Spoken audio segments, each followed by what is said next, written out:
Olá, meus amores, e mais uma vez a gente tá de volta aqui. Tem bem que ajeitar o celular pra gente ter a nossa aula, certo?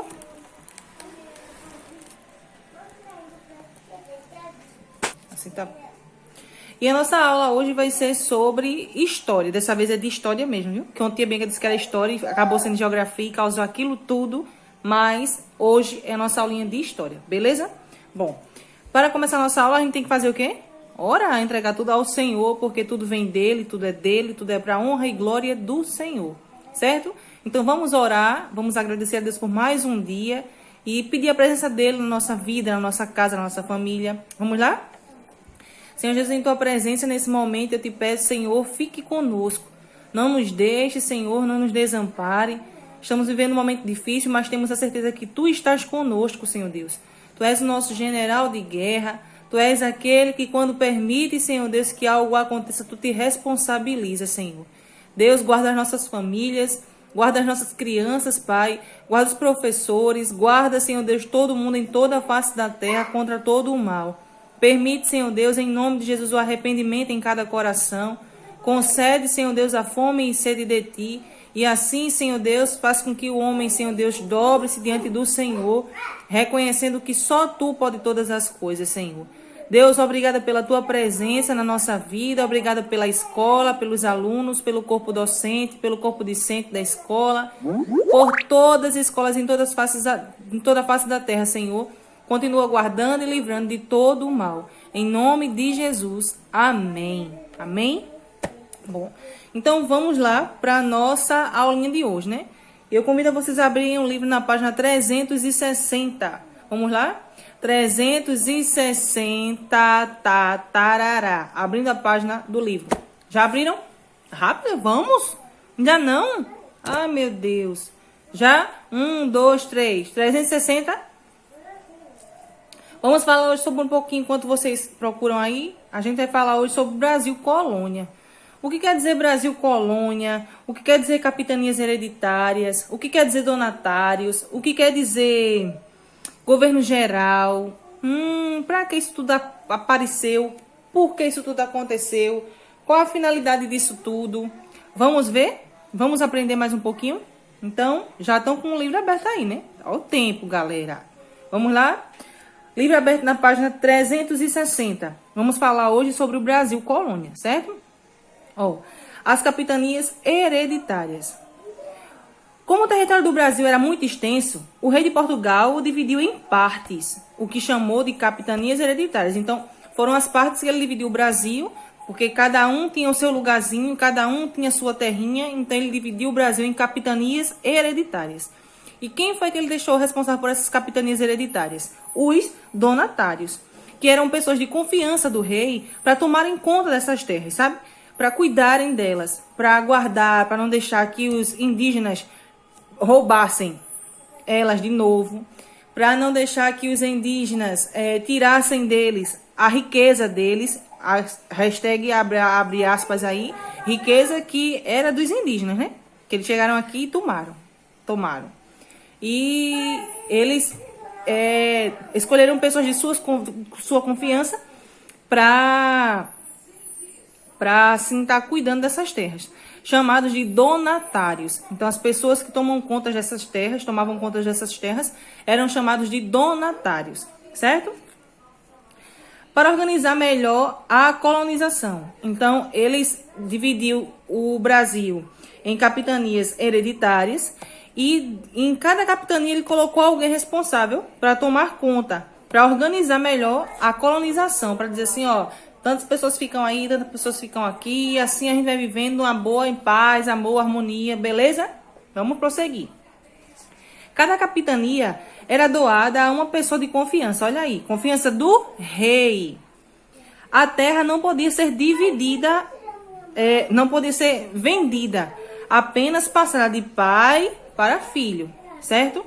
Essas terras que o rei... Desculpa, minha gente. Essas terras que o rei, ele dava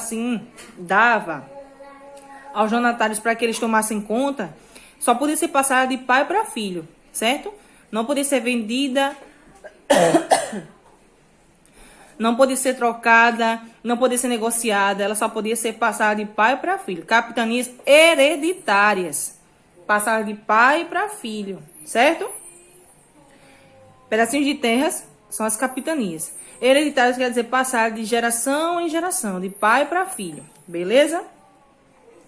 Aí é quando entram os donatários, que eram as pessoas de confiança do rei, para tomarem conta dessas terras. Os donatários eram responsáveis pelas capitanias e estavam autorizados a fundar vilas, explorar a região, escravizar e vender indígenas. Tá vendo por aí? Então, o rei, ele pegou pessoas de sua confiança para, assim, o que era que ele ia fazer? Ele ia pegar essas pessoas de confiança dele e pedir para que essas pessoas ficassem de olho nos indígenas, para que eles não pegassem as terras, para que eles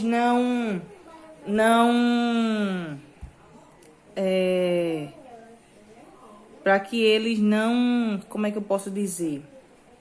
Não roubassem, vamos supor assim, certo? E essas pessoas estavam completamente autorizadas pelo rei a escravizar esses indígenas, a fazer eles carregarem coisas pesadas, a trabalharem para eles de graça, a não darem nada a eles. Então, essas pessoas, chamadas de donatários, pessoas de confiança do rei, e o cabelo de Bianca tá aqui, só a graça, eles eram responsáveis para cuidar dessas terras e para fazer aquilo que o rei mandava. O que o rei mandasse, ele tinha que fazer, com toda e qualquer felicidade do mundo, certo? Bom, no entanto, o sistema de capitanias fracassou. Devido ao quê? Devido à falta de recurso, ao alto custo para mantê-las e às dificuldades da comunicação com a coroa portuguesa. Além disso, havia ataques dos indígenas que queriam defender suas terras tanto de grupos rivais como dos portugueses. Então, esse negócio aí de capitanias hereditárias fracassou, viu? Pois é, fracassou direitinho, porque não tinham recurso, ó. Faltou bufunfa, din-din, organização, faltou, galerinha. Então, foi que fez? Fracassou. E, além disso, havia ataques dos indígenas, que eles não são bobos nem nada, queriam defender o que era dele, né, bebê? Queriam defender suas terras. Então, o povo português disse, não, aqui o negócio tá dando errado, bora mudar, bora parar com isso, que tá feio, o povo quer o que é deles e a gente é quem tá roubando. Então, vamos parar um pouquinho. Somente as capitanias de Pernambuco e de São Vicente prosperaram. Por quê, tia Bianca? Por conta do clima, por conta do solo que era favorável à plantação de cana-de-açúcar, certo? O que naquela época dava muito dinheiro, porque como a terra era fértil e o clima lá era bom, então eles podiam plantar à vontade. E cana-de-açúcar produz o quê? Diz aí. Açúcar, álcool, o que mais? Muito bem. Então, produz infinitas coisas. Tem muitas coisas que a gente pode fazer com a cana-de-açúcar. E eles que não são bobos nem nada, aproveitaram todas essas chances para poder ganhar, lucrar em cima disso tudo. Então, somente as capitanias de Pernambuco e de São Vicente prosperaram. Por quê? Porque ali naquele lugar era plantada cana-de-açúcar, certo? E o clima era favorável.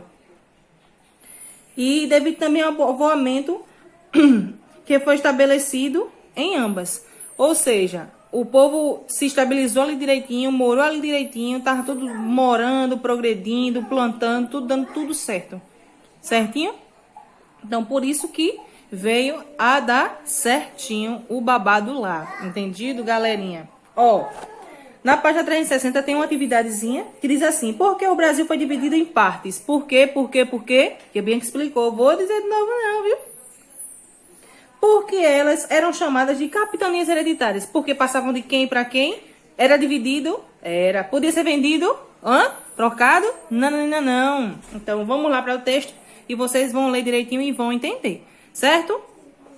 Na página 361, tem falando um pouquinho sobre o governo geral, certo? Que a Bianca vai dar uma pausa aqui e vai voltar daqui a pouco. Pronto? Voltei, ó. Vamos lá. Tinha esquecido de falar sobre o mapa que tem na página 360, que fala exatamente da divisão das capitanias, certo?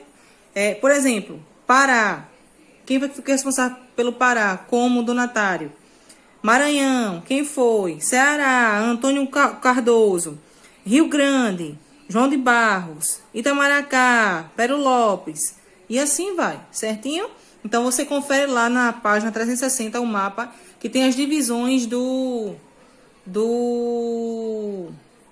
Brasil, né?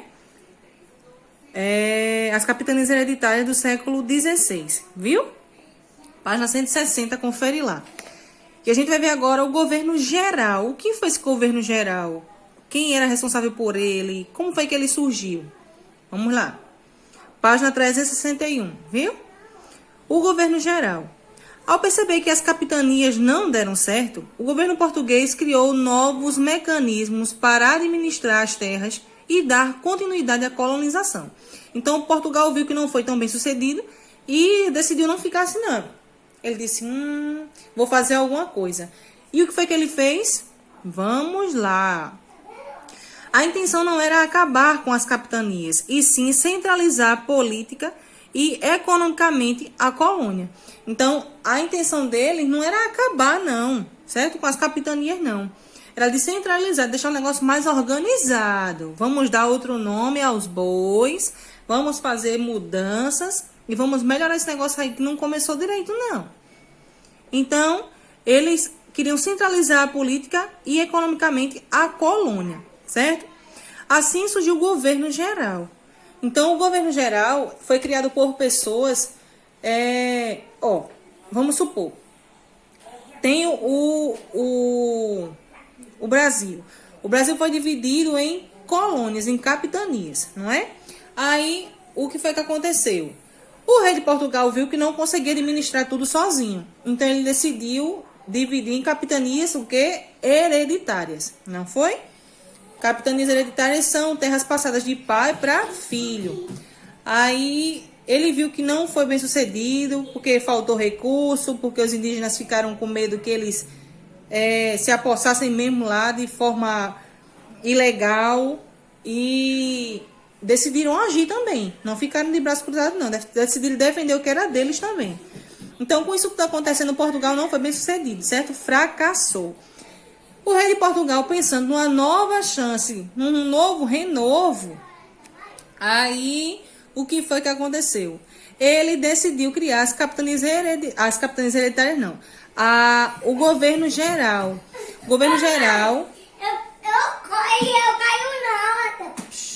era... de novo o fundo musical, minha gente. Governo geral foi uma maneira mais abrangente, maior, um negócio mais organizado de continuar com a divisão do Brasil, continuar cuidando do Brasil em partes. Como assim, tia Bianca? Como assim? Não era dividido em capitanias hereditárias e não deu certo, né?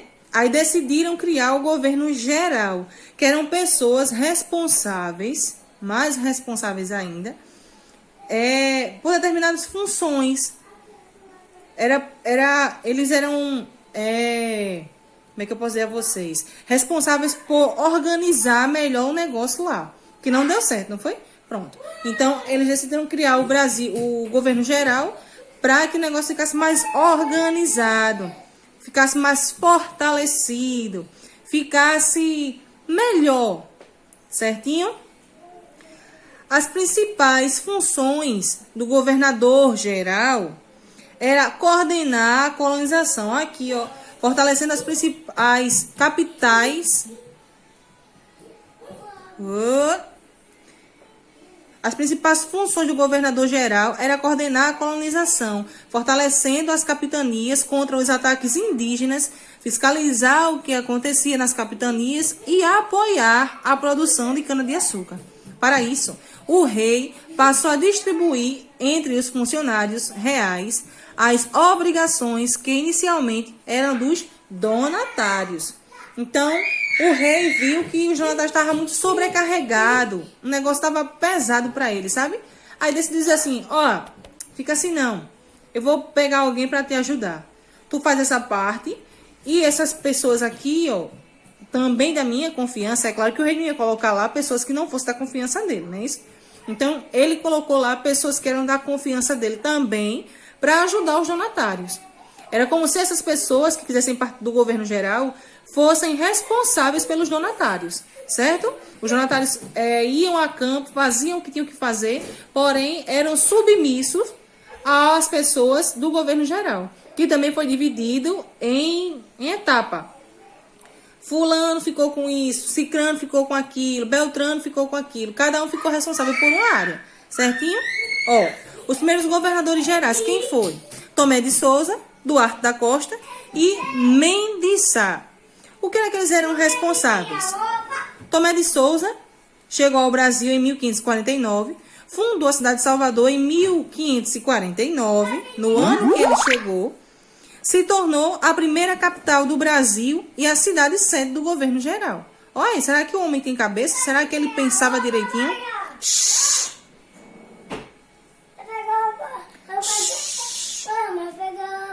Tá, vá.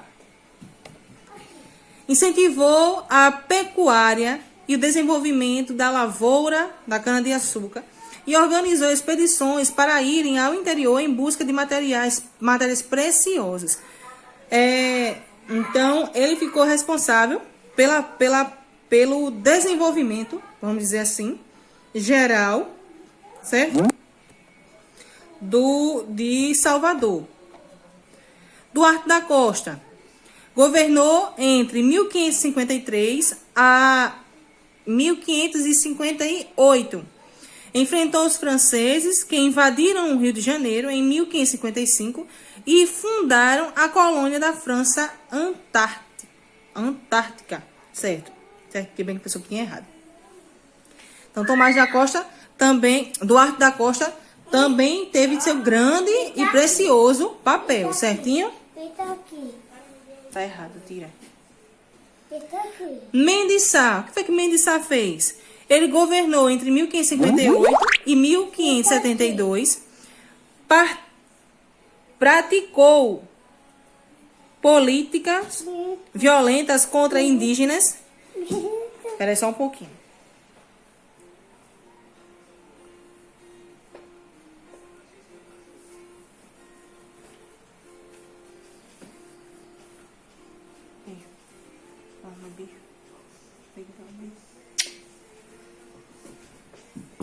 Então, Mendes Sá, ele governou entre 1558 e 1572 e praticou políticas violentas contra indígenas, o que ressaltou na morte de milhares deles. Então, ele foi aquele que foi bater de frente mesmo com os indígenas, sabe?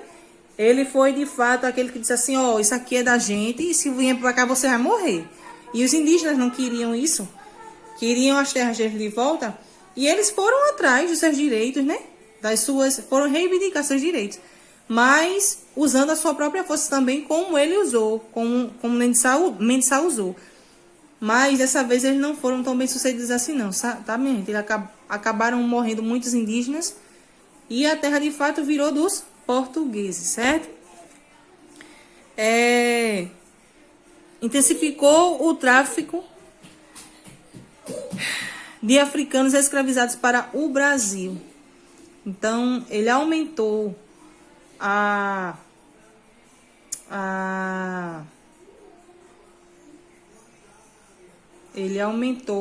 o número de escravos no Brasil. Ele disse, ó, aqui tá precisando de mais escravos, trafica mais pra cá, manda mais pra cá, que o negócio aqui tá pesado.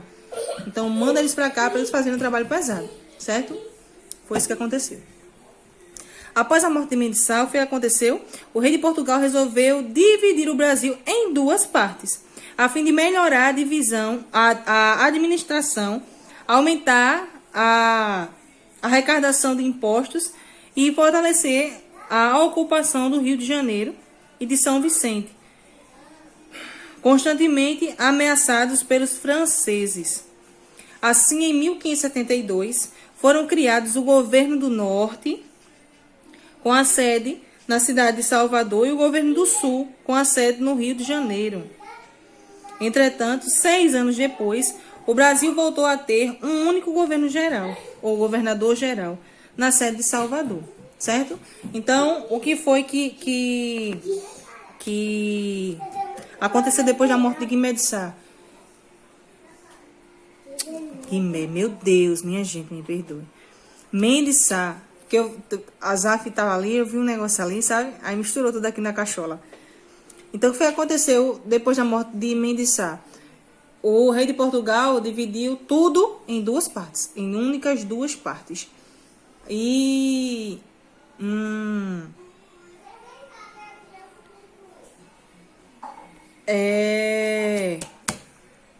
Meu Deus, fugiu.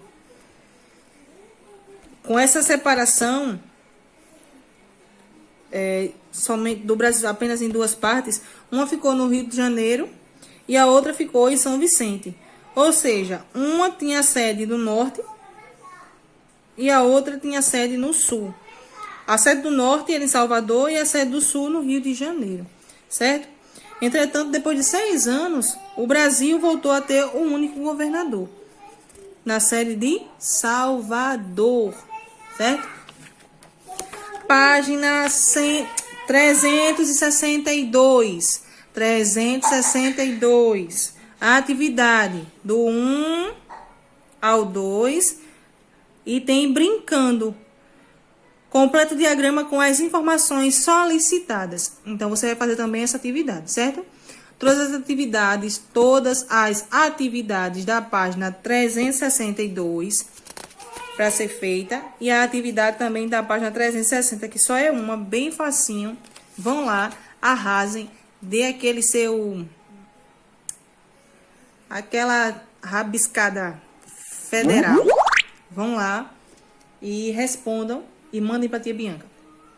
Certo? Beijinho para todos.